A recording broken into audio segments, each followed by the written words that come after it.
Meeting you where you are. The meaning behind the slogan is that we meet the community where they are, on their journey towards holistic health, a plant-based lifestyle, and veganism, whether it's physically, mentally, emotionally, or spiritually. We do this through people, food, events, and culture. Our 6 pillars are earth, eating, education, empowerment, enlightenment, and events. We are Black Veg Society.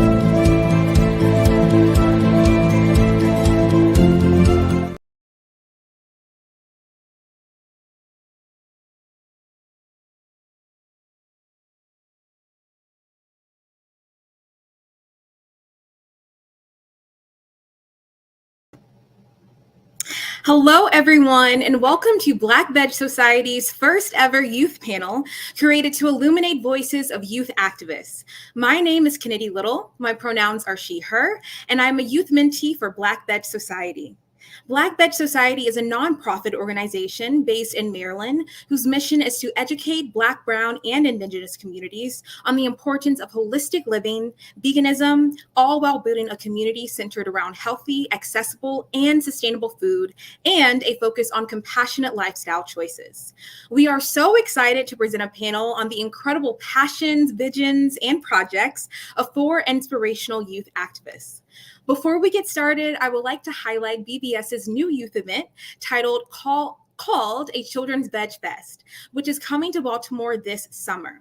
BVS is partnering with Baltimore City Recreation and Parks for a June Children's Festival at the newly developed Cherry Hill Baltimore Health and Wellness Center. The focus of the festival will be on healthy eating, environmentalism, the arts, culture, and compassion for animals. More details will be coming soon. To learn more about Black Veg Society and ways that you can support the many initiatives, you can visit blackvegsociety.org. So without further ado, let me introduce our incredible youth panel for tonight, and let's go ahead and bring them on. Hello, everyone. Welcome. So the first youth activist that we have with us tonight is Maya Miller. And Maya is a freshman at the University of Pennsylvania, and she is intending to major in environmental studies. In the past, she has worked on a sustainable farm and helped bring compassion and help bring composting to her high school cafeteria. In her free time, she enjoys drawing, planting, and taking pictures of the natural world. And Maya, we're so happy to have you as a part of this panel tonight. Thank you. I'm happy to be here. Amazing. Next, we have Ezra Kleinbaum, who is a high school student and a community organizer based in the Boston area. They have successfully worked to bring vegan options to every meal at every high school in the public schools of Brookline, Massachusetts. Their passion lies at the intersection of animal liberation and climate justice. Welcome, Ezra, and wow, we can't wait to dive into all these amazing things you all are doing. Thank you, Kennedy. I'm really glad to be here. Next, we have Sarajit Dosanjh. Sarah is a second-year public health undergraduate major at the University of California, Los Angeles. She is interested in plant-based nutrition and plant-centric food systems, particularly in intersecting with public health. In her free time, she enjoys hiking, baking, and organizing events with her plant-oriented organizations at UCLA. Welcome, Sarah. Thank you, Kennedy. Well, wonderful to be here. Awesome. And for our final participant, or I'm acting like not participant, for our final panelist, we have Morgan, and she is passionate about creating a vegan world for over 10 years and is currently a freshman at New York University studying biochemistry. In high school, she successfully campaigned for a daily vegan cafeteria option throughout her school district, hosted several tabling events to raise awareness about the consequences of dairy consumption, and created award-winning short films about the environment and animal agriculture. She is continuing these efforts as campaign coordinator at the Greener by Default Coalition at NYU and loves going for hikes in nature during her free time. I also want to add that Morgan was one of the first place winners for Food Empowerment Project's writing contest. So welcome, Morgan, and we're so happy to have all of you all. Thank you so much. So once again, thank you all for being here. And for everyone that's watching, there is a goal for tonight, and that is to really reach the hearts and minds of many individuals that are in the vegan advocacy world, and to show that a lot of youth have the power to make change in this realm that we're all in.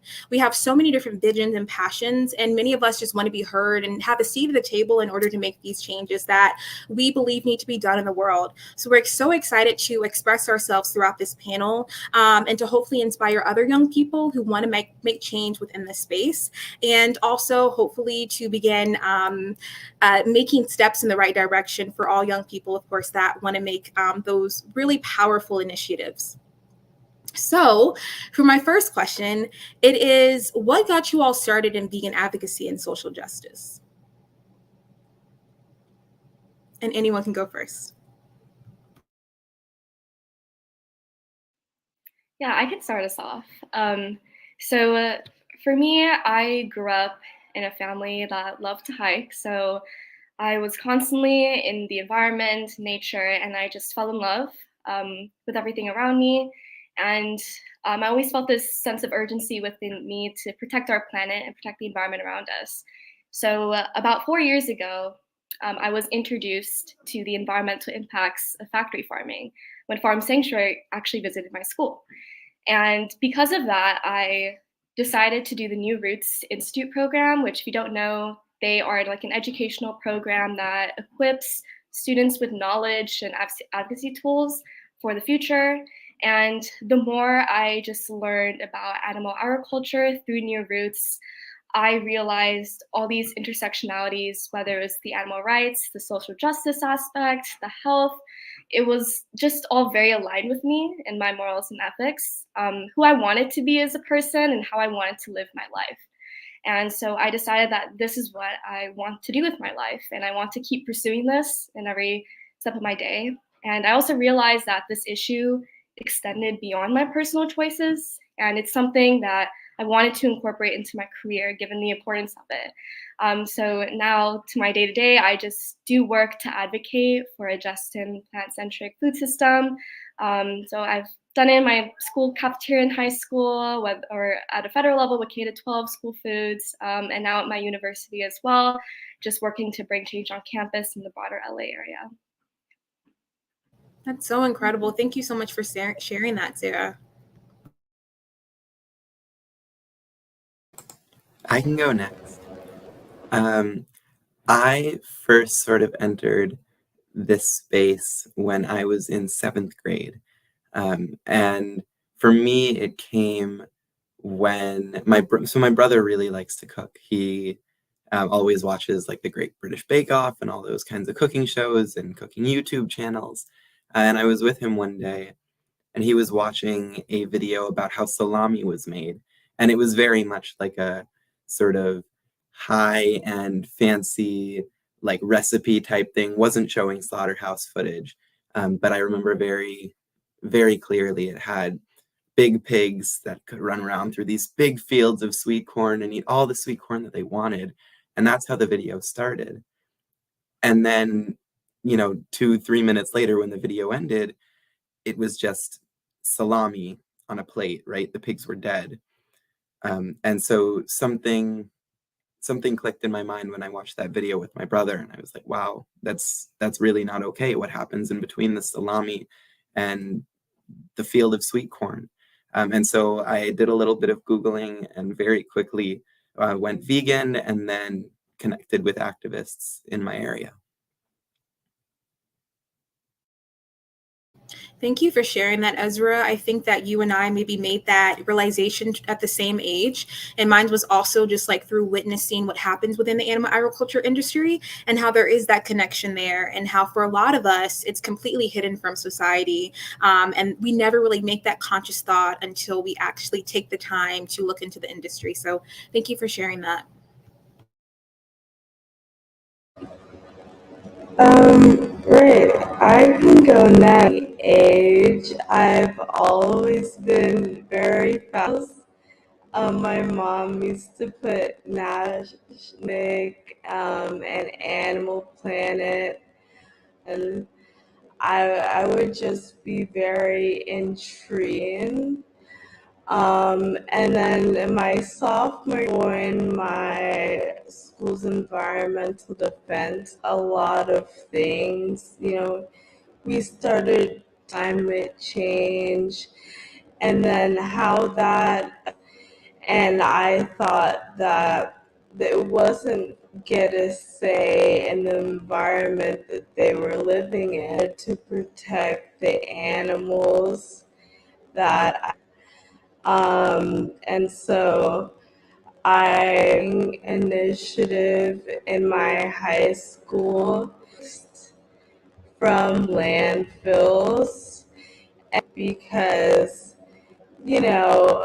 at that time I was capable of and this was very accomplished and I advocated on Capitol plant-based foods in school meals, very familiar with policy, so interesting and impact. And then since those moments continue along that path of environment and for That's so awesome, Maya. I love how you have a passion for not only animals, but also learning about how the animal agriculture industry causes a lot of harm to the environment and just like how all those things are so connected. And that's such an amazing space to be in. So thank you. And then Morgan. Yeah, so I grew up always loving animals and considered myself an avid animal lover. And I would still consume them. And then I got pet fish and I was out to dinner eating sushi. And I looked down at my plate and realized that I was eating fish. And I thought back to my fish who were back at home in their tank. And something just clicked. And I realized that I didn't want to eat the animals that I loved anymore. And so I went vegetarian in third grade, and then I was really, really passionate and just always trying to bring up conversations about our food system and animals. And I gave a speech in sixth grade at my school about eating animals. And then I did a lot more research and realized that the dairy industry is essentially the same thing and so intertwined. And I ended up going vegan after reading lots of books, specifically Eating Animals by Jonathan Safran Foer. I'd really recommend that one. So then I went vegan and decided I wanted to kind of take it a step further and get involved in advocacy. So like Sarah also did, I did the New Roots summer internship and made so many friends and connections there. And then after that, I worked to get vegan options offered at my high school's cafeteria, and now I'm at college and am continuing to advocate for plant-based options. Once again, another incredible story. I find so many connections to each of your roles, whether it be doing a similar internship or going vegan by a similar reason, or also having a really big interest within the environment.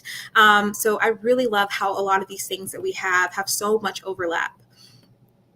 And moving on to our next question, why must youth be involved in all of this societal change? Several of you all have mentioned how veganism has many different outlets, and we might find ourselves maybe one day attending a meeting about like the environment or different social justice things, or maybe organizing in our own communities. So why is it important for youth to be in each one of these boxes?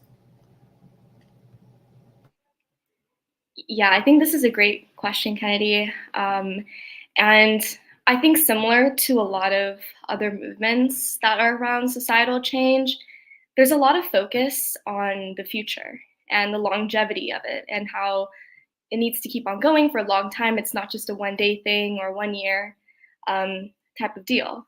And I think similarly, I've heard a lot in this space, especially when we're talking about food, since that's a very integral part of veganism, that there's a lot of talks like the future of food when we think about like alternatives and how our food system is going to change or how dietary patterns going to change. But I don't often hear future also be associated with youth, who are the ones that are pivoting the future, right? They're going to be the ones making the future, our generation. And it's a bit corny, but I really do believe that youth are the future. And if we're looking for a type of societal change that's long term and will be very broad and all throughout society as well, then it is important that we invest and empower youth to actually join in on the change as well. And they need space in this movement too, because ultimately we're going to be the next generation of CEOs, politicians, community organizers, investors, researchers, clinical providers. So if we want to achieve this sort of intersectional change we're seeking, it's really crucial that we actually equip and involve this next generation of leaders to do so. Could not agree more. Thank you.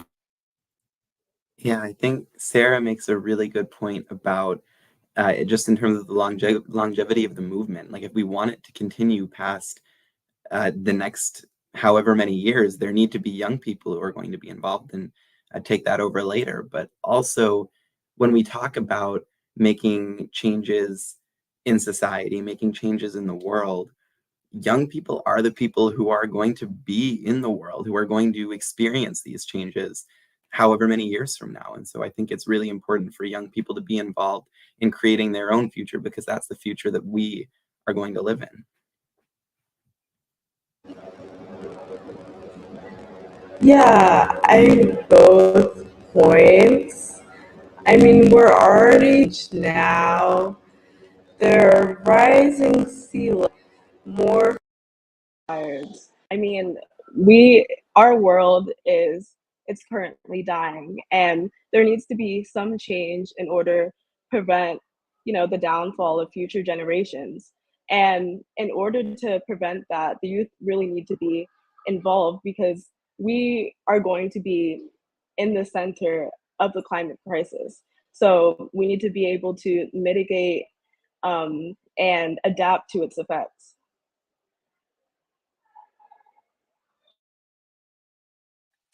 I love what all of you have said, and I think you all spoke really well about this. And one thing that I think is also an aspect of it is that, like, we as youth, I feel like, have the most energy and passion for this topic.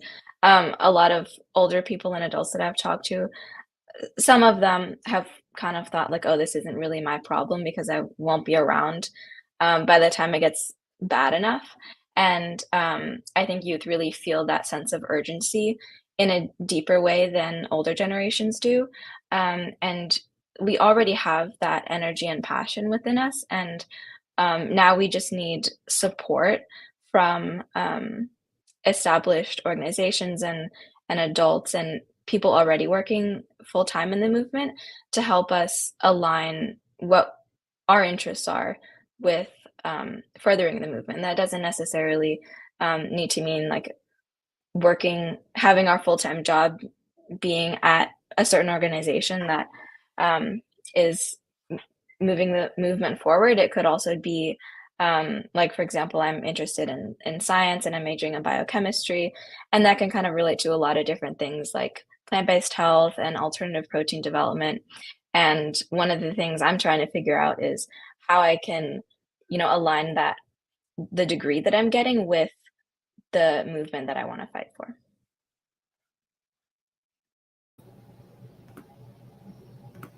Absolutely. I couldn't agree with these comments more. Something that I know one organization is focusing on, Food Empowerment Project, their goal is to really try to give youth that platform in order to create change. Because unfortunately, a lot of these issues like we have, like Maya, you mentioned, climate crisis, global warming, inadequate healthcare for a lot of people. These are things that have been caused because of really corrupt decisions made by people who are supposed to serve and protect us. And now, unfortunately, a lot of youth are having to be at the forefront and at the front lines of these, really atrocities that we're having to face. And so it's important that youth have the ability to equip ourselves and to have the tools in order to make the change that we want to see, especially in these spaces that we ourselves are passionate about. So really great comments, you all. Thank you all so much. And moving on to another question. Sometimes there's a lot of misconceptions and stereotypes about youth in really any movement, especially now with technology. It's super easy to make those things a lot more perpetuated. And for us, a lot of that is untrue. And so, what are some misconceptions about the abilities of youth related to position and power?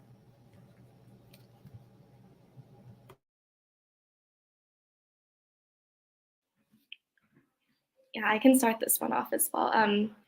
I think something I've noticed a lot is that being young for many has been synonymous to being very ignorant or mature or just uneducated of what the real world is like. And regardless or not if this is true for the individual, I think it often leads to people brushing off the abilities of the entire youth population because we are just still growing and developing as individuals. And I see that often leads to a lot of invalidation of our potential or our visionary ideas and perspectives that we may have, but that other age demographics may not have because they didn't grow up in the same climate crisis or advocacy space that they did, perhaps. And so I think like the biggest misconception is that we have the abilities and skills. They just need to be fostered and developed and mentored on. Like I've been fortunate enough to have several fantastic mentors that cultivated my vision and abilities. And I think that's what every young person deserves as well. And I guess the second thing is that I feel like a lot of people think we don't have our own voice or perspective a lot of the time of what we want to do or what we want to see happen. But it's not true. I mean, I think every person I've met in this space, they have so much to say about what they believe in and what they want to see happen. And they want their voice out there. And I think that people need to understand that just to really get rid of that association between young and just not like having a valid opinion because of that. Yeah.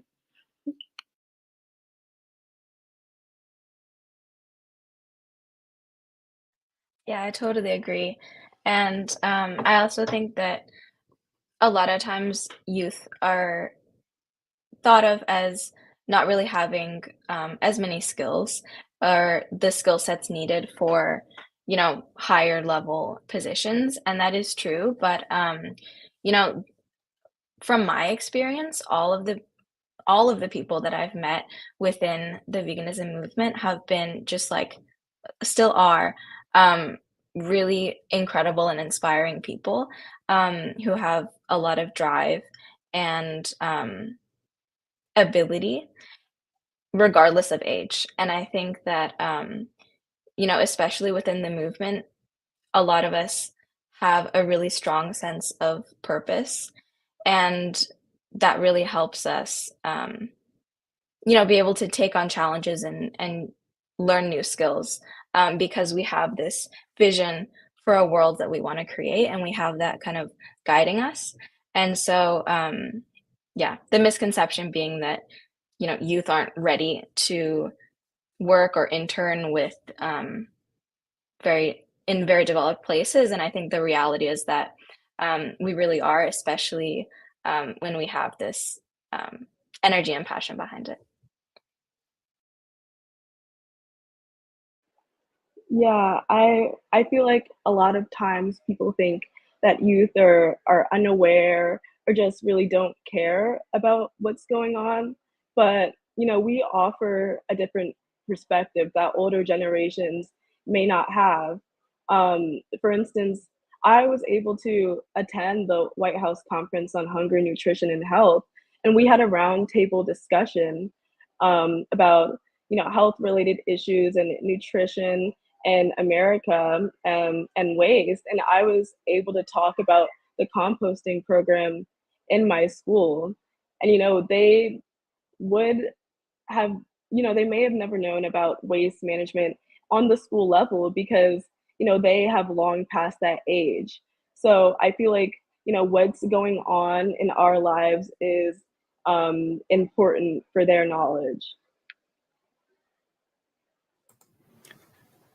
I think also this sort of ties into the last question as well, but we can look at like any social movement in the past and see that young people played an integral role in any successful social movement in the past. So we're not just sitting here speculating. You can actually look at what's been successful in the past and see that young people sort of have to be a part of that. And if and oftentimes it is true that young people have less experience, have fewer skills as a result of that, like Morgan was saying. But if that's the case, like it's not about being less smart. Young people are just as smart, just as capable. If we often lack experience just because we haven't existed, been alive for as long as older people, we just need to learn. And for older people to sort of shut us down or not take us seriously because we haven't learned things, that's counterproductive. If people who have experience, have skills, have knowledge, need to teach people regardless of whether or not they're young. There are things that I've taught people who are older than me, and just as I learn from people who are older than me and younger than me, and we just sort of all need to teach each other so that we have the skills and we build up the experience to be able to be effective activists together. Absolutely. Absolutely. Thank you all so much for answering that question. And what I'm hearing from a lot of us is that we just need to be taught these skills. For some of us that might not have that knowledge in that area, we're fast learners. We can pick up on it. There's no reason for us to be completely shut out of that particular opportunity just because we don't have the exact skills for that job. We can always be taught. And I also hear that we need to be everywhere. Like just because maybe we might be passionate in one particular area doesn't mean that we have to stop there. We need to be in government. We need to be in a lot of different areas in order to push for these changes that we want. So I really, really admire what y'all have had to say about that. But as we talked about misconception, there's also threats that come towards youth, and they can come in many forms. And so I want to hear from you all. Do you think that there are particular threats within the vegan movement that particularly affect young people?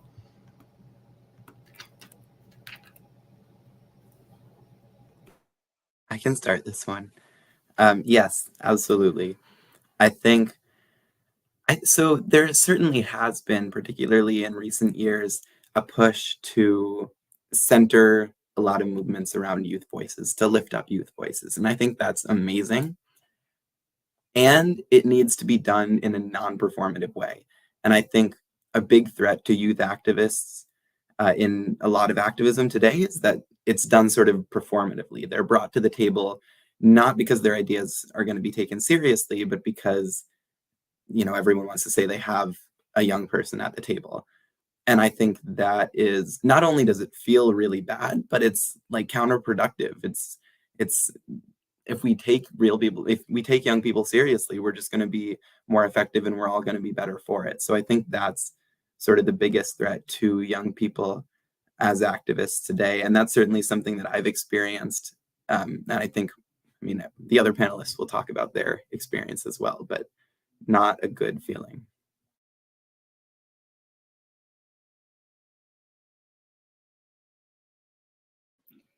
Yeah, I can speak on this next. I agree with everything Ezra said. I think we'll expand on it later.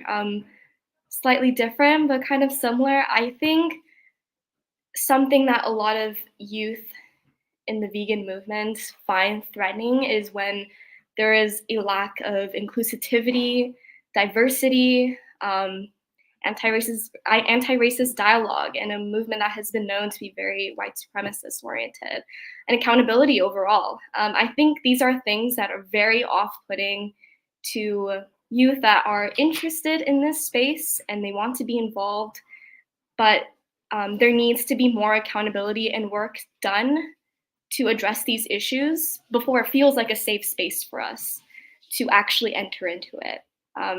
And a second thing that I also think is a threat too, this is more long-term threat, is the lack of opportunity in different fields in this movement to actually pursue after completing our education.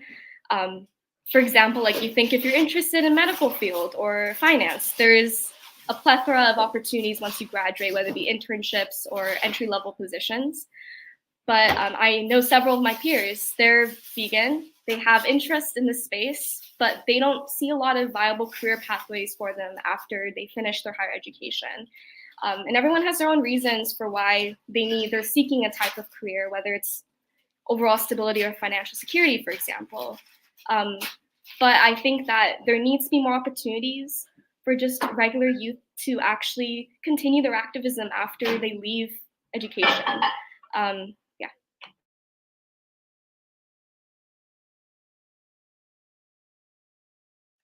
Yeah, I totally agree. And Sarah and I have been talking about this topic before, about how personally for both of us, and I'm sure our other panelists too, it's been kind of difficult to find opportunities.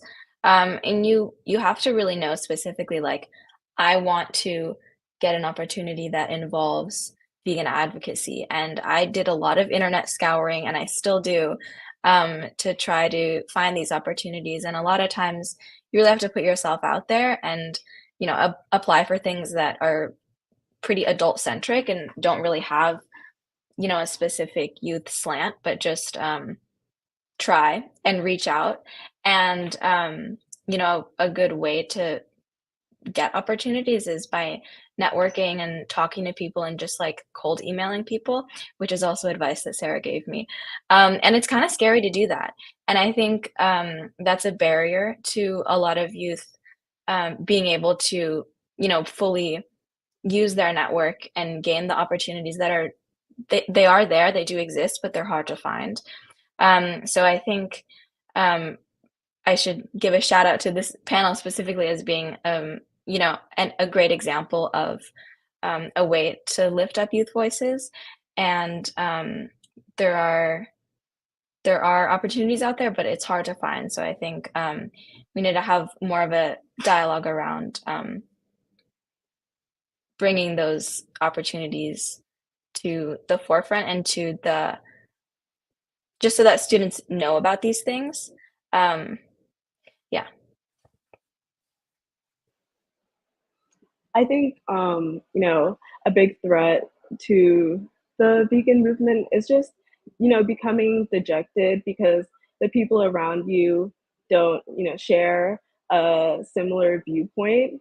So just to remember, there are people who are supporting you, whether you find them on social media or like at an event, you go to the people that you may be around day to day that don't necessarily show your share your viewpoints.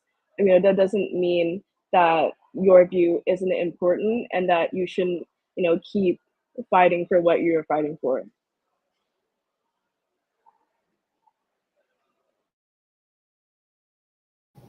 Excellent. Thank you all so much for sharing those concerns that many of us have within this space. Everything that you all said is so valid and so real. And I'm sure a lot of young people that are tuning in resonate with a lot of this, whether it's the fear of being rejected from a possible opportunity that is slim and far and few in between, or feeling as though once they graduate, there won't be that position for them that they're passionate about, and that fear.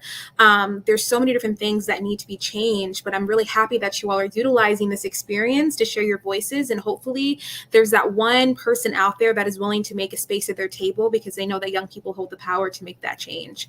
And so moving on to a next question, how do you effectively empower youth in the movement? And this is from your point of view on how definitely people who are more stable or more secure within this movement, maybe have been in it for 30, 40 years, how do they themselves empower young people? What are some tips and tricks for them to begin making change for themselves and for their own spaces? And then also, do you think that exploitation ever occurs within this space? You all kind of touched on it before, but if someone is willing to open up their audience for young people, how do they ensure that they're taking the necessary steps so that those students feel as if their voices matter?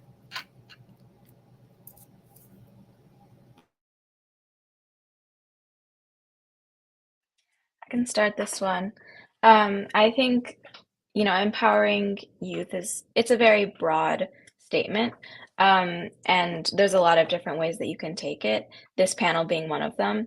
Um, if if we're talking about like a specific company or something that is in the vegan movement, offering internships, offering mentorship, is a great way to do that. And, it doesn't have to be a super big role, just, allowing a couple youth to maybe like shadow you or kind of see what your day-to-day life is like, working in whatever field you work in. And also like for individual adults, just opening yourself up to mentoring youth and giving advice. I have asked a lot of adults for advice, and they're always very um, open and willing to help. And I think that's a great way to empower youth. And specifically around career coaching, I think that's a big one because um, while we're students, school is kind of our full-time job, and then advocacy is a big extracurricular. But then the question always remains like, what am I going to do after I graduate? I want this to be, my major mark in the world, but I don't know how to do that. And I think, providing experiences and advice is super helpful.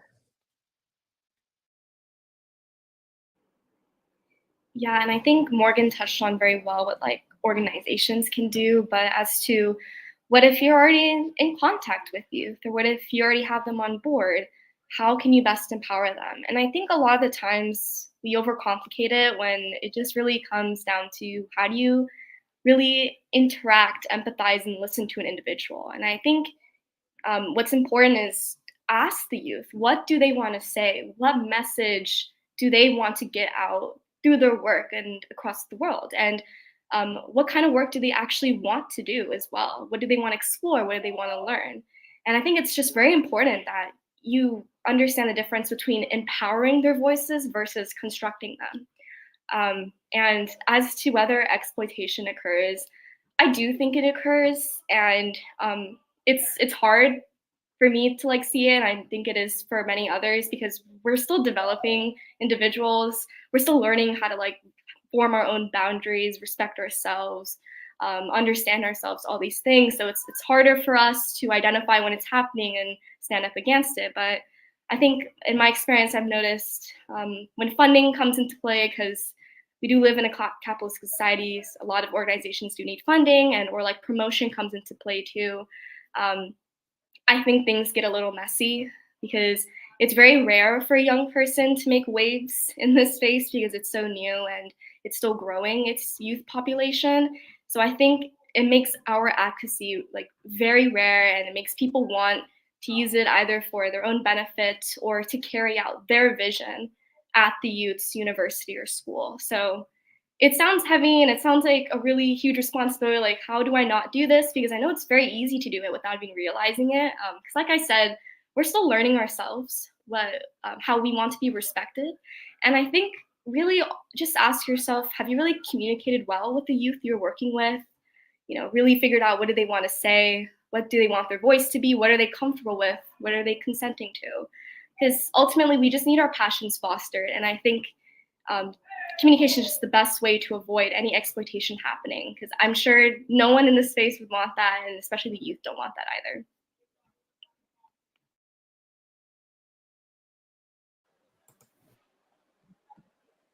Yeah, I feel like there are a lot of really good points that were touched on.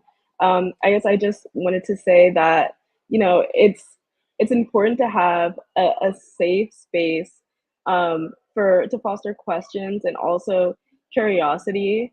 You never want to make youth feel like they're inferior or insecure about what they believe in, and just making sure that they know that you're hearing their voice and that you're supporting them along the way, with the decisions that they're making, because it is a learning journey for them.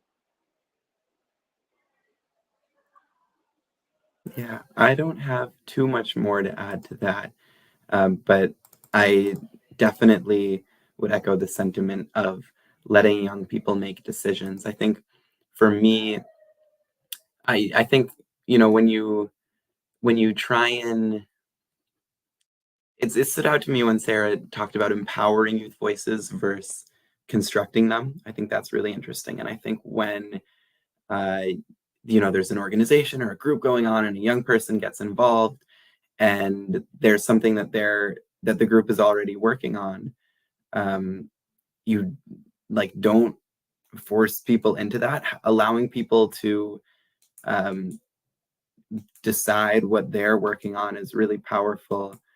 Not just for reasons that Sarah talked about, but also because,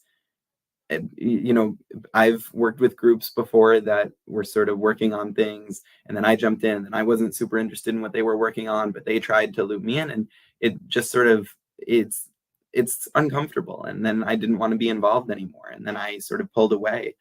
And luckily, I was able to find other groups to work with and other people to work with. But I think for a lot of people, especially young people, when they're coming into a group and feel like they have to do whatever is going on, if that's not really what they want to be doing, then you're just pushing people away. And advocacy is only sustainable when, there are a million things that makes advocacy sustainable or unsustainable, but one of the key things is it needs to be something that people feel passionate about. People need to actually want to be doing the work that they're doing. And so I think allowing young people to not just have a voice in what they're doing, but to have a leadership role in what's going on, especially with something like plant-based school food that I know a lot of us have worked on, which pertains directly to students. I don't see why students shouldn't be playing leadership roles in decisions around plant-based school food, because students are really the only ones, other than teachers, who are consuming school food. Absolutely. And I think that a lot of us probably needed to hear so many of just like the messages that each of us has brought to the table. For most of us, we've probably been in this movement going on 2 to 3 years, which is a big chunk of our lives considering how old some of us are. And so just having these areas and these spaces to communicate how we're feeling, the dynamics that we have maybe with different leaders within this movement, all of those things are so valuable. So I thank you all once again for sharing your voices, because I've learned so much just from asking that one question. And hopefully moving forward, we're able to communicate in ways that we think will most benefit us once we take that seat at that table. And so moving on to our second question, what does effective activism look like to you? Do you have a theory for change that you follow? Yeah, I can take this one first. So, I keep referring to the composting program, but I feel like it was a very important moment for me. So just making sure that, a program is long lasting, or trying to, and then making sure that even after you leave that institution or organization, that, things are still going well. Um, and then what I would need from myself, or sorry, my theory of change that I follow, um, no, I would say to just have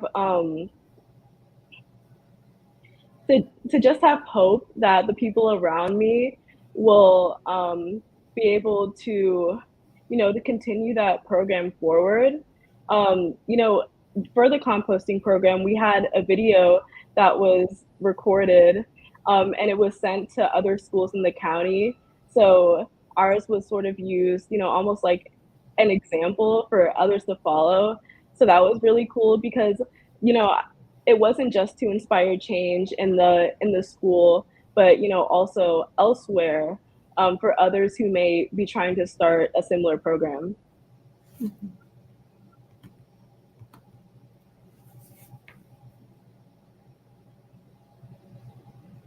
I can speak on this, if that's okay. Go ahead. Okay. I think for me, I've always been a very community-oriented person, and on the individual. So To me, I think effective activism probably looks a little bit different than I think most people. For me, it's more I can see people's choices change. I see them becoming more conscious, and I see institutions actually start to move in the right direction, or at least start to acknowledge these issues. Like, for example, I've been getting a lot of messages from my friends recently, just the last month, because I've been doing a lot of advocacy on my campus, and they've been telling me like I've been inspired to start trying out a vegetarian or vegan diet or just consume less animal products, and I, that's I would just that's what effective activism looks to me. And as for a theory of change, I think it's very similar. Mine is really focused on connecting with either the individual, the organization, the community, or the institution.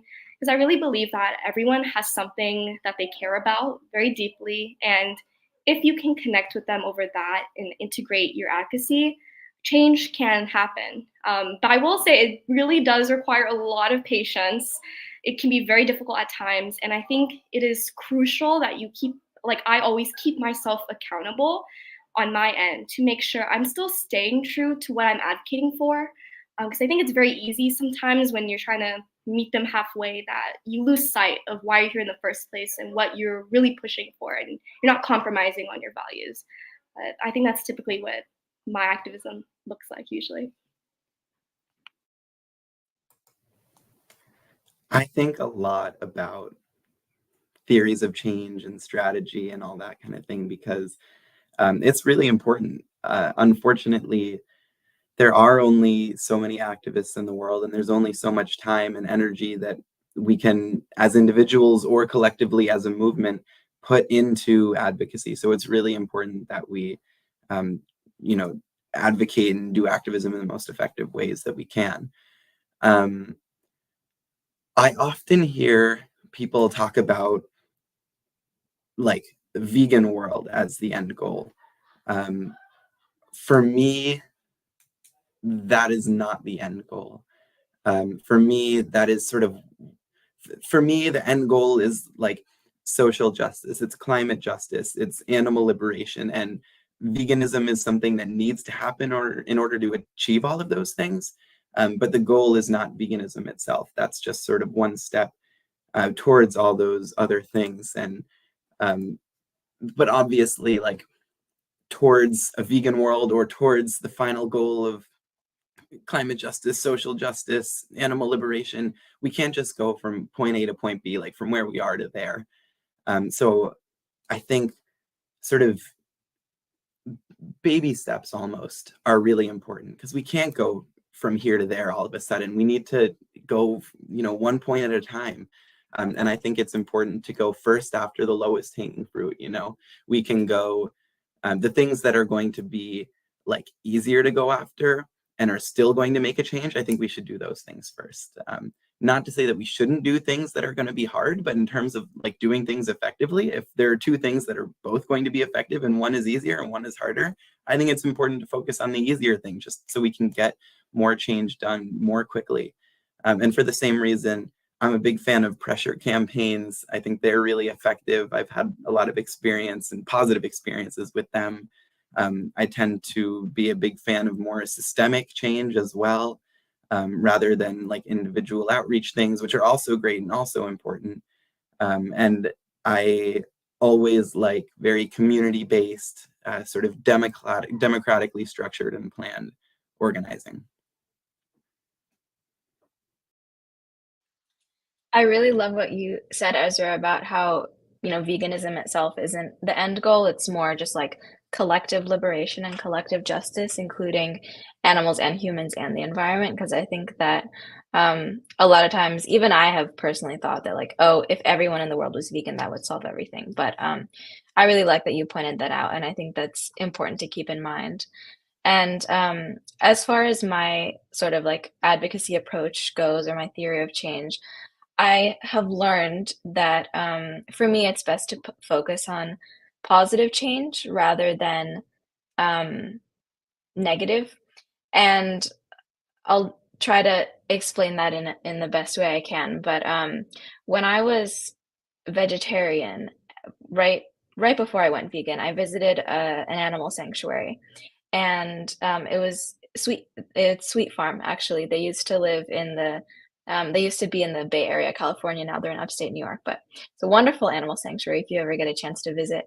And I was with my parents, and we were getting a tour, and the founder is vegan and was talking to me about the difference between vegetarianism and veganism, and I thought that I was doing everything possible by being a vegetarian, and he was telling me basically you should go vegan, but in a really constructive and educational way, rather than sort of a demonizing way of like, oh, you're just vegetarian, you're not doing enough. And I think that that's a big issue in the movement, is that a lot of people feel like they can't get their foot in the door, they can't, be an activist, unless they're, the perfect vegan, the like doing everything possible in their lives.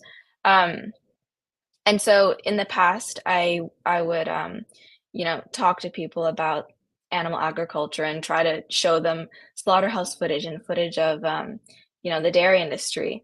And I still repost stuff on my Instagram stories that shows that, but I don't shove it in people's faces as much because I got lots of negative feedback from that. And it can sometimes push people further away from the movement. And so instead, I try to focus on positive change, like increasing plant-based options, making vegan food the default. I am working right now at NYU on a Greener by Default campaign, with the Greener by Default Coalition, which is similar to, but not connected to the actual organization Greener by Default, but we love them too. And where you just kind of try to make that the default option so that people, without knowing it, will just choose plant-based food. So I kind of follow that broadly as, I guess, sort of a theory of change, and just focusing on positive reinforcement and getting people excited about plant-based food rather than demonizing people for the burger that they ate yesterday, because that's in the past and there's nothing you can do about that anymore. So yeah, I think that's my way of doing things, or at least trying to do things. All of these theories for change are, I think, also unique, but they all have a bottom line that I think is very similar. And I really appreciate y'all answering that question. I think that for a lot of us, we know that veganism isn't popular. For a lot of people, this is something that is on the last of their agenda to hear. And so for us, not only are we curating it in a way that we want people to change, but also want them to maybe become conscious about their decisions. But we're also trying to do it in a way where we know that we're probably going to be disliked for our own opinion. So it's a really difficult space sometimes to advocate in, but I really do applaud you all for not letting that stop you and just for keep going. Because I know there are a lot of people that need to hear these words and that maybe are vegetarian, Morgan, like you said, and that just need that one compassionate figure to talk with them and give them just different ways of how they can see the world a little bit differently. Because I know for me, if it wasn't for compassionate people around me, or even, compassionate social media figures that I looked up to, then I probably would not be where I am right now. So moving on to another question, I think that is really important. What do you need from adults in order to maximize your collective efforts? And what do you need from yourself?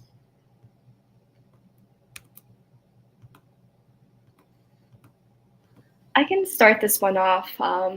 I think I'll more so speak on what I need from myself, because I think it is something that it's very easy to neglect when you're young and you're starting off in advocacy.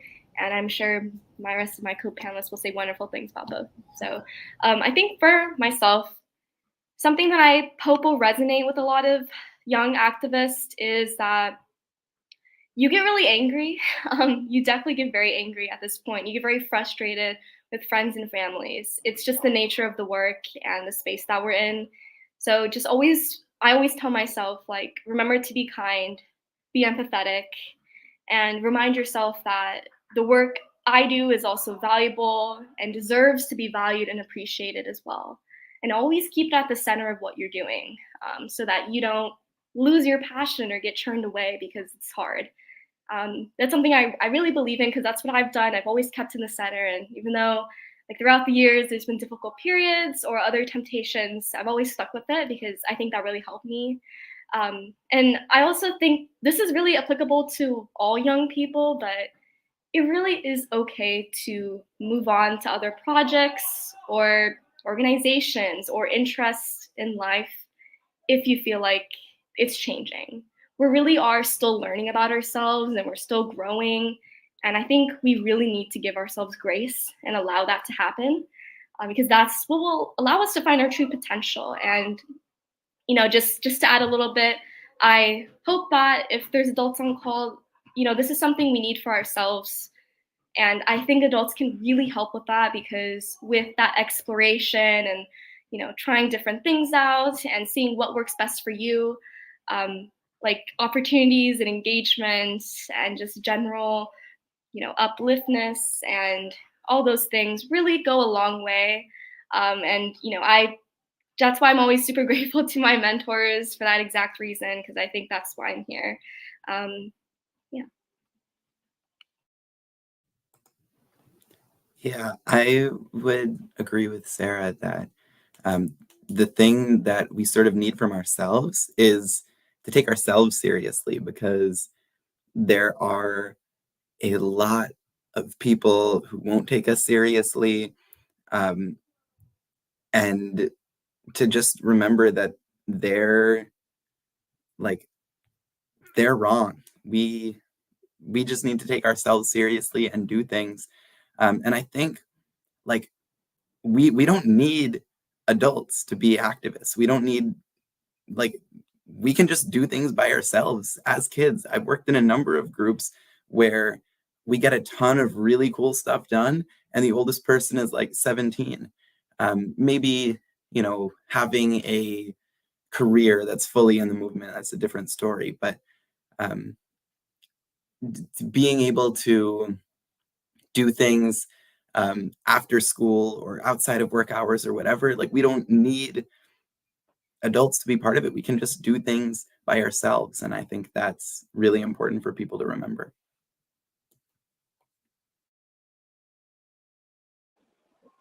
Yeah, I think that something that, I need to remember for myself is just to keep the hope, that our climate will get better.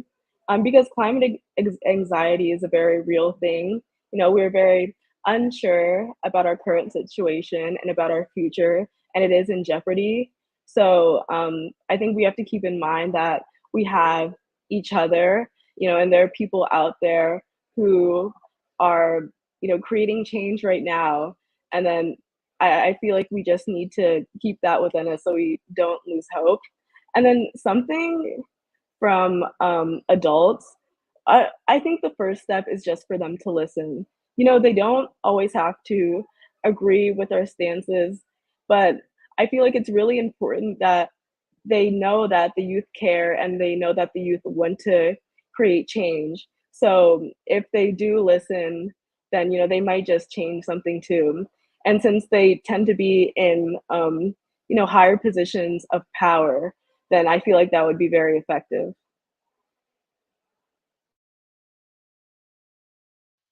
Yeah, I totally agree and second what you all said. And I kind of touched on this before, but as far as help from adults, I think I mentioned like career advice stuff, um, opportunities or mentorship and just like um, communicating in a way that is peer to peer rather than, adult to young person, and having a professional dynamic because a lot of us are ready for that and really appreciate that. And then as far as what I need for myself, I've definitely learned last semester that I need to prioritize my commitments and make sure that, what I'm the activism that I am doing is fulfilling to me, and I don't like have my foot in the door to 5 different things that I don't have enough energy to commit to individually, so then I end up not really doing much. And that's been something that I've been learning throughout the years, but to just, pick like 1 or 2 main projects that I wanna work on and commit my energy to them, and then they will actually succeed.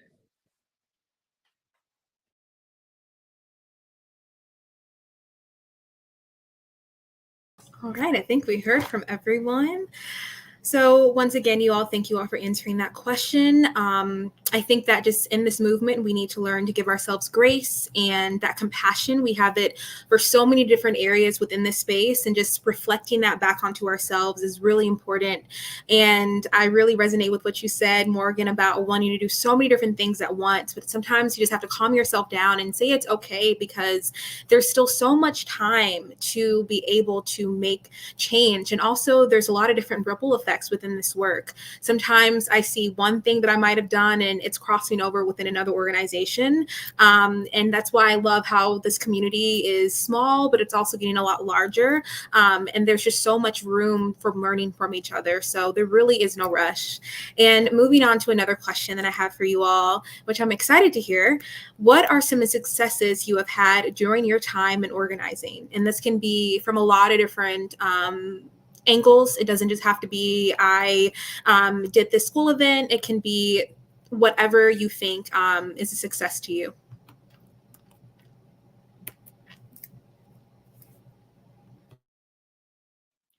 I can start this one off. To preface, I feel like I've kind of been everywhere in this space the last 4 years, so some of it may sound a bit, it's kind of a flow, but it's a little bit random at the same time.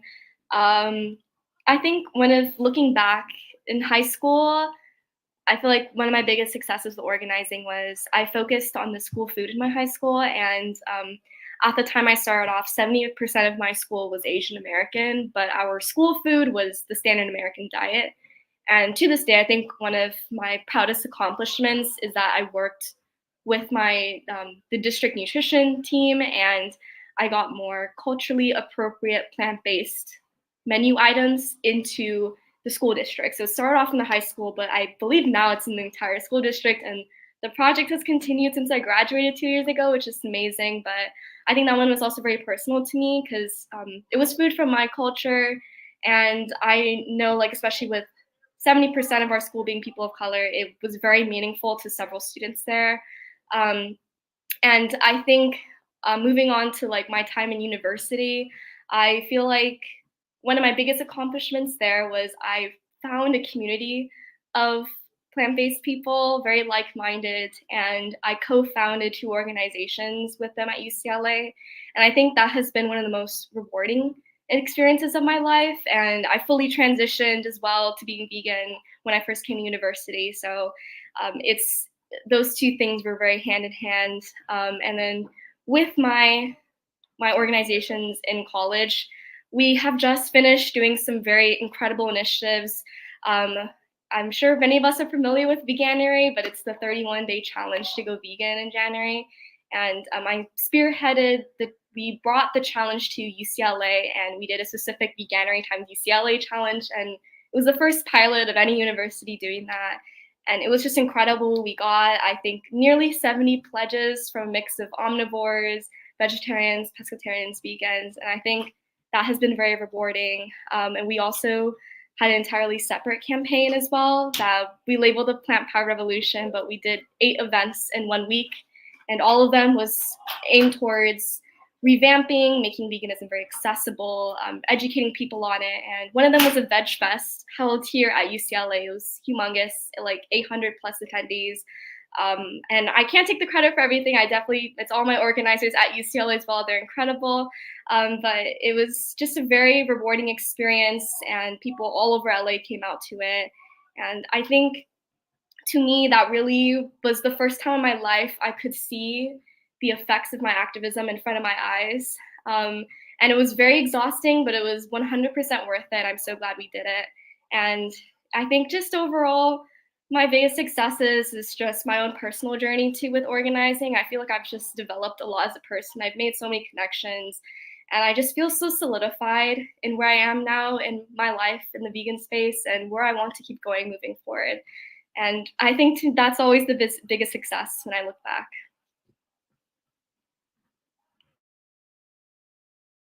That's so amazing, Sarah, and I'm so happy to hear that. And I think that the last sentence you said is something that I hope every young activist feels at some point, that they're satisfied and they're happy with the work that they're doing and that they feel solidified, because it can be draining. But once you have that emotion, I think that that outrules a lot of different things. So I wish that to all of you. That was really inspiring to hear, and I've been sort of following the plant powered revolution updates on Instagram, and it's been very exciting to see everything. So, congratulations. And similarly to Sarah, I also worked on the plant-based on the school food in my high school, and campaigned for plant-based options. And that was an amazing experience. We got some really awesome meals offered. Again, also, you know, more culturally appropriate too, because we're Sarah and I are both from the Bay Area, so there's a lot of Asian students there, and so we got some really awesome meals like vegan pho and burritos. And I recently followed up with the nutrition services director, and she sent a picture of this delicious chana masala dish that they offered, all vegan. So that was an amazing experience, and I really loved being able to tie my passions to the community that I was already in at my school. And slightly unrelated to veganism, but still just like a success that I personally had was gaining a lot of leadership skills and just people skills through that campaign, learning how to, you know, speak in front of the school board and, you know, email people if they don't respond to you, emailing them again, being in a professional setting and asking people for stuff, and then knowing how to navigate a campaign to actually get the stuff that you want. That was super valuable and something that I had never done before. So, yeah. I think that one of my biggest successes during my time in organizing is just education. So there were a couple times in my county where there were countywide meetings with different student leaders. And so, you know, a couple of students, including myself, presented on, you know, environmental programs and environmental problems. And, you know, some students don't even know what, you know, composting is. So it was just, you know, very cool to see or to give them that knowledge so that, you know, hopefully that they can carry that on for the rest of their life. And, you know, some programs, sometimes there are no recycling programs in schools. And so we were able to inspire some youth, you know, to try and start their own at their schools. So it was just really cool to see the knowledge being passed down.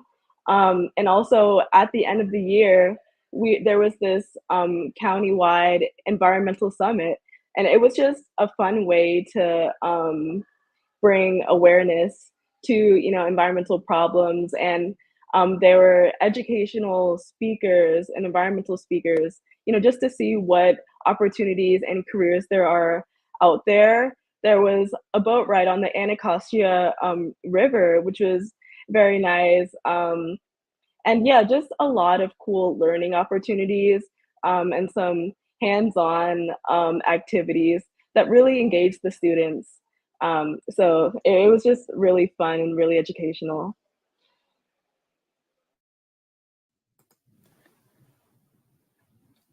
Some highlights for me have been, I think, most of my. So I've done a couple of local policies in the town of Brookline, Massachusetts, that have been really exciting for me. Um, One was a school committee policy that passed 2 years ago now, so it pertains to the entire school district and required, among other things, that the district move away from unsustainable foods, including but not limited to meat, poultry, and fish, and move instead towards plant-based foods. And that also the district will not serve any meat on Mondays and will have vegan options every day. So it's been really exciting seeing that policy implemented over the last 2 years now. This year we have vegan options every day. And actually just earlier this week, I confirmed that starting next year, 50% of the food served in all the public schools of Brookline, from K through 12th grade, 50% of it is going to be plant-based. So I'm really excited about that. And I had also spent a long time over the last year and a half lobbying state legislators for some legislation pertaining to plant-based school food. And at first that was a bill, but then we dropped the bill and ended up trying to tack something onto the budget. And a little bit ago now, we were successful in adding 3 paragraphs to the state of Massachusetts fiscal year 24 budget that creates a commission to study the availability of vegetarian and vegan options in Massachusetts. And after spending, I think it'll be a year, maybe 2, studying that, they're going to make some recommendations, and likely we'll see a change in Massachusetts state law. So I'm very excited about that.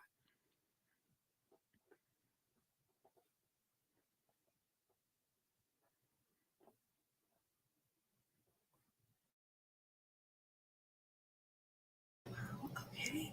Well, thank you all so much for sharing that incredible information. I believe everyone has gone and shared. So moving on to our next question.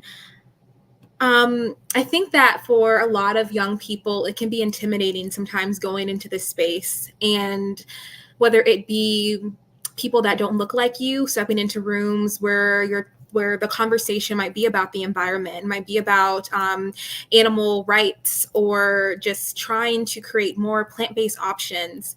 A lot of these things might not be so reflective of who we are and what our communities look like. And so that can be a drawback for a lot of people who have so many talents, but are too afraid to maybe speak up. And so what advice would you give to other youth who might have these really bright ideas, but don't know how to speak up and say it, who might be too afraid to disrupt and take action? What advice would you give to them to illuminate their work and to make a change, and really just to show up in these spaces, attend a meeting, attend a panel, take that internship?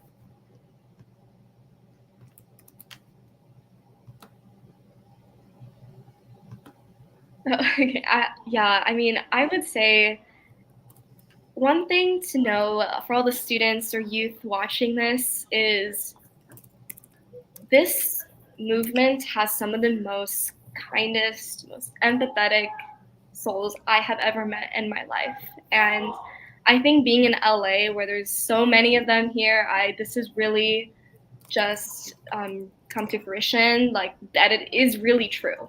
And I would say it's okay if it feels very intimidating. I think it's very normal. I've definitely been nervous or intimidated several times throughout my life too, getting involved in various projects or anything of the sort. Try your best to stay confident. Like I said, your passion and your care, it will always be in the center of your work, and that is always invaluable. It doesn't matter what else is there, because as long as you're there for the right reasons, the right people will notice that and they will empower you. And I think if it's really feeling intimidating, like, you can reach out to individuals one-on-one, you can message them, email them, especially those that maybe you feel are more aligned with how you look or what you're interested in, or any other demographic. But you will find a good response. I am almost 100% sure. This place is a lot more diverse than I think it originally comes off, and it took me some time as well to really find the people that I felt represented me. And once I did, I stayed in touch. I made sure I followed them. I would see something from them very frequently, and it made me feel very accepted. And I think just kind of overcoming that first step, like, I belong here, is really helpful. And then after that, I think Ezra touched on this earlier, but you can do anything you want to do. do not be afraid. You don't need to like have some big fancy background in like policy or go get a PhD to do anything of the sort. I mean, I think a lot of us on this call, we started doing this kind of stuff. We're in high school, no degree, not really super a part of any kind of organization, but we just did it. And I think that's really like, no, you are capable of doing that as well. As long as your heart is in the right place and you keep pushing for it and you seek out guidance when you need it. Also, the other thing that was really helpful to me was finding other youth that are interested in the same thing as you. Community is really important to me personally, and if you feel like you're that kind of person, I think we were just mentioning this before the panel started. The student network in this space exists, and like we are part of it. It is very tangible now. You can probably talk to one person and a second person, and somehow they already know each other because we're all so connected now. We all are in this for the same reasons. So I think finding that community is really crucial. And I know if I ever got a message one day randomly on Instagram or LinkedIn from any youth, I know I would respond in a heartbeat and get them connected and make them feel support and whatever they need to do. But yeah.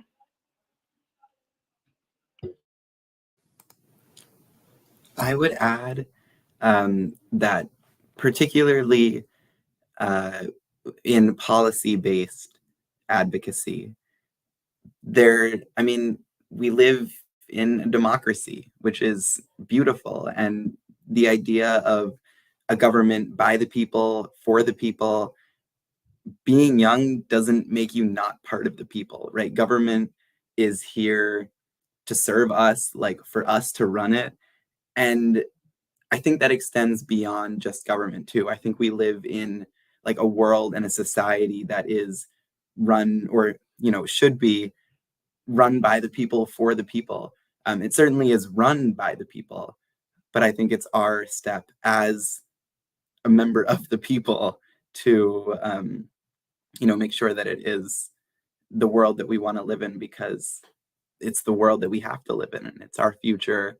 And no one can tell us that we don't belong, because we do.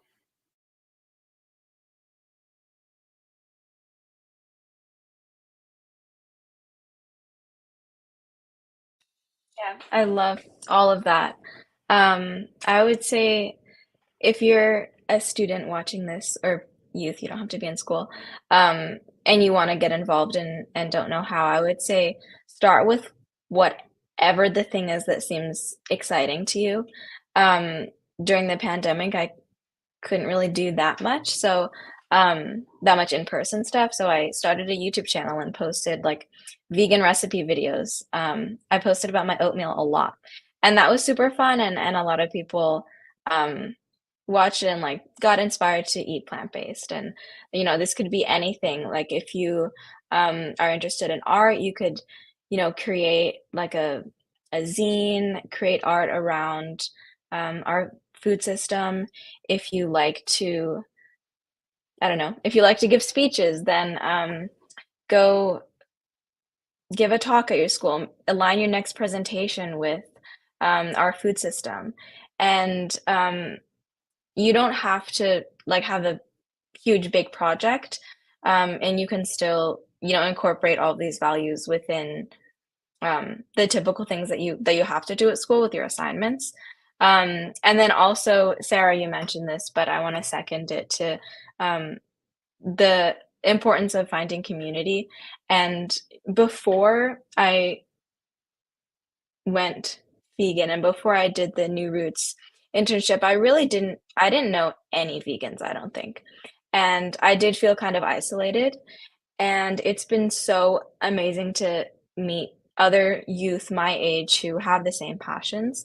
And I was able to do that through the New Roots internship. So I would recommend look up New Roots Institute and check out their summer program. And that was just all through meeting people online. So you don't even need to, be in the same area as people. But then also, join clubs at your school, start a club at your school. My school didn't have any plant-based related clubs, so I started one. And yeah, being able to talk to people my age about these issues and realize that, I'm not alone in this fight and I'm not alone in feeling frustrated at times, and just kind of being able to vent has been huge and has really kept my motivation going in times when it was kind of difficult. So I would say start with whatever seems exciting to you and find a community, and reach out to, I think any of us on the panel would be totally open to communication. If you're a youth, you can look up our names. If you look up my name on LinkedIn, I can message with you, and on Instagram too. So we are here too for support.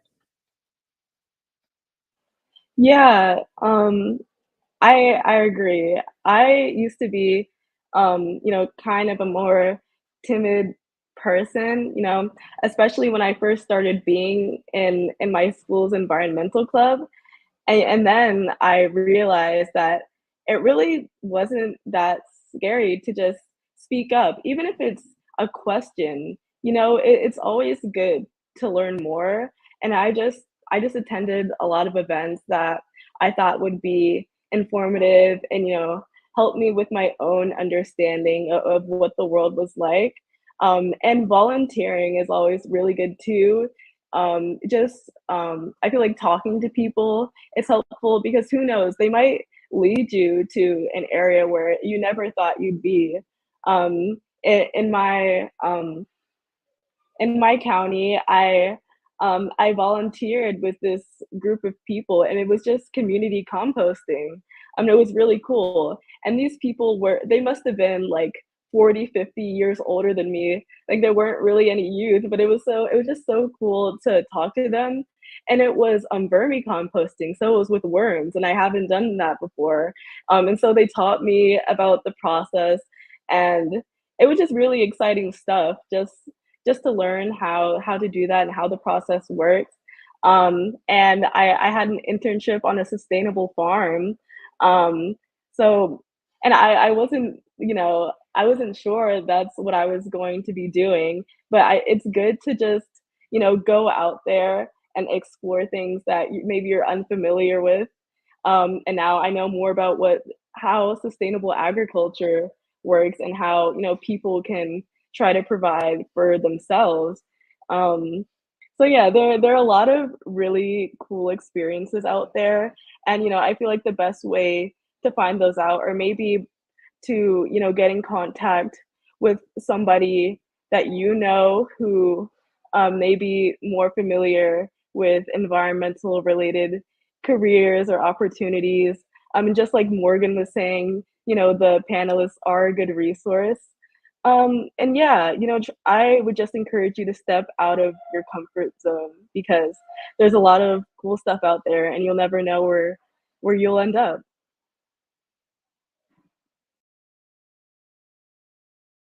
I completely agree with everything you all are saying. I know that before I joined this community, I also felt isolated. I didn't know any vegans, young vegans at that. And so I am just so grateful that after taking a step into this community, I've been able to find a lot of like-minded individuals like you all. When I was forming this panel, it did not take me more than a day to figure out who to reach out to, just because there's such a tight-knit community that we have formed and that I'm so grateful for. So for those of you that are watching, take that first step, just engage, immerse yourself into this community. And you don't need to be vegan to take that first step. You can do it just as you are right now, and that change might come. So it really is all about just setting yourself in the right mindset, and just shaking it all off, because like Sarah said, you can do anything. The world is, it's all up to you to curate it how you want. And for our final question, I know I wish I could do this all night. Like, this has just been so enriching. I feel like I have been inspired and energized for the next year. So I'm really happy we had this conversation. But are there any projects y'all are working on, or have you started a new position that you would like to share? I can go first. So yeah, like just this past week, I started a position with this organization called Friends of the Earth. And if you're unfamiliar with it, it's basically an organization focused on advocacy for fighting to create a just world. And I'm super excited to be doing this. I mean, after last summer advocating for plant-based foods on Capitol Hill, I just felt like I wanted to do more impactful policy work related to food and agriculture. And this is exactly what I was looking for. And I've been learning a lot about the harms of industrial agriculture, both on climate and on people. And now I feel like I'm finally, acting on what I think. So it's super exciting, and I'm glad to be part of that. So happy to hear that. Yeah, I can go next. So I think for me, I mentioned it a bit earlier. I just finished a whole bunch of projects at UCLA. And what we're starting to do now, after a bit of rest, is we're going to look at our Veganuary pilot program and think about how we want to make this more accessible for other universities in the US or possibly even internationally for them to implement something similar in the upcoming years or just inspire change in their universities. And in addition to that, we're also looking at doing some Earth Day campaigns with the LA Vegan organization. So there's already a bunch being organized in April, and we're trying to get involved there too, show up, volunteer, or help organize it, whatever we can do. And then as for a more professional job side of it, I have been working at balance.org, it's a nonprofit organization that focuses on the health aspect of plant-based and encouraging like plant-based instead of the traditional standard American diet. And I've been working there on a pilot program called Nutrition for Families, which is targeting specifically how to raise families, so children, adolescents, when the individual's pregnant. Oh, there's the website, yes, how to do that on a plant-based diet. So it's a very niche field, and I'm helping develop some resources there so families can use it, since there's a large generation of vegans on the upcoming, and I think a lot of us will probably want to start families, so I imagine this will be helpful. And yeah, then just looking to see my next focus is continuing to bring food and food systems more in the scene in public health. So that's my new adventure, hopefully next stop in the summer or just next year. Yeah, we'll see where I go.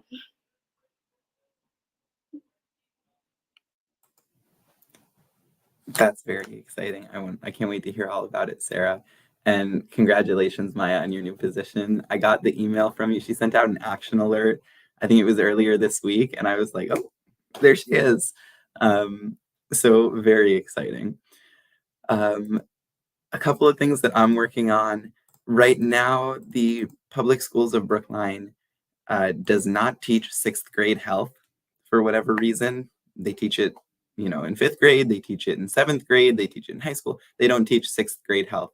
So I am working with a couple of wellness teachers from the district to develop a 6th grade wellness curriculum, and to, as part of the curriculum, teach students about the importance of plant-based eating. I'm also doing a little bit of work right now with some of my friends about dissection and dissection alternatives in school. And for a long time, I've done a lot of fur protests, protesting stores that sell, mink fur, fox fur. But we have a group called Raise Activism, which is like a grassroots collective liberation, sort of animal rights focused group in Boston. And we're starting to transition towards foie gras, which is disgusting. It's fat, like inflamed goose or duck liver that is inflamed through a very cruel process that I won't get into. But so we're starting to protest restaurants that sell foie gras.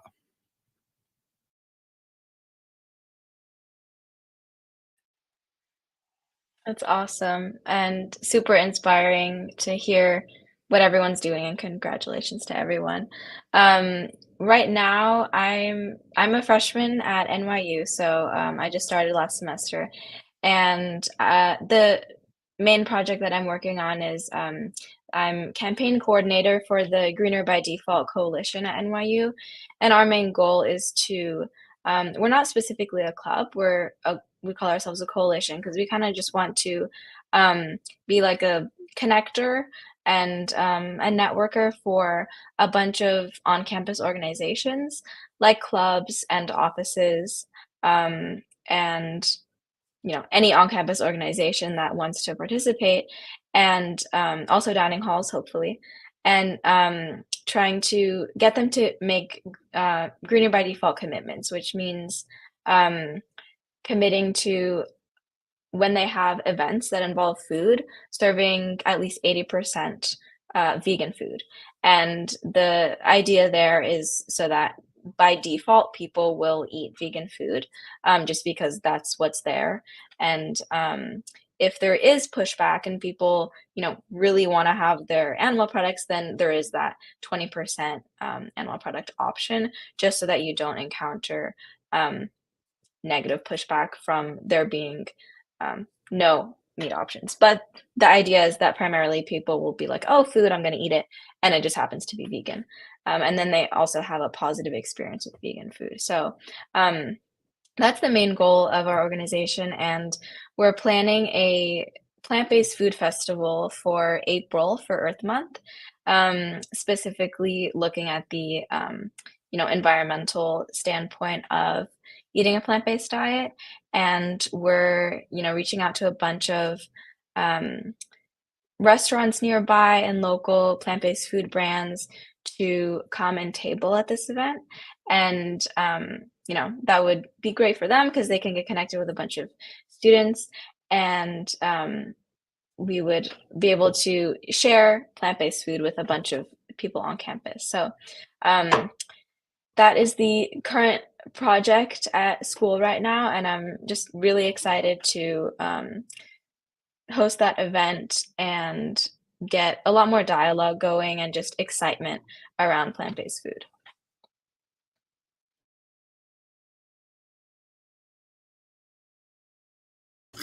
Well, that is our final question. And I cannot express how grateful I am for you all being on here and speaking truth and speaking honesty and inspiring so many young people, and just all people at this point. You all have said so many things that just like cross over to what so many people need to hear. I feel so inspired, and I hope that each of you do too. Are there any final remarks? Does anyone want to plug anything else? This is your time. I want to plug Kennedy for being also an amazing activist.